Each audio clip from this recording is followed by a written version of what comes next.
Hi! వర్షం పడుతుంది. Climate చాలా చల్లగా ఉంది. నాకేమో వేడి వేడి పొంగల్ తినాలనిపించింది. ఇంకెందుకు ఆలస్యం చేసేసాను. సో, ఎలా చేశానంటారా?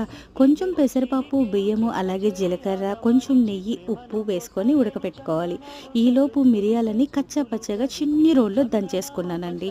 అది కూడా పక్కన పెట్టుకొని, ఒక పాన్ తీసుకొని కావాల్సినంత నెయ్యి వేసుకొని, స్పైస్ కోసం ఒక్క మిర్చి వేసుకున్న, అలాగే గుప్పెడు జీడిపప్పులు, మనం ఆల్రెడీ దంచి పెట్టుకున్న మిరియాల పొడి కూడా అందుట్లో వేసేసుకోవాలి. అండ్ ఒక రెమ్మ కరివేపాకు కూడా.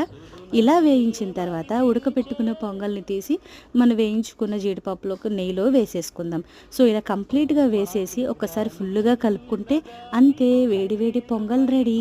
ఇది చాలా టేస్ట్‌గా ఉంటదండి. పిల్లలకి పెట్టినా కూడా చాలా బలం. ఒకసారి మస్ట్‌గా ట్రై చేయండి.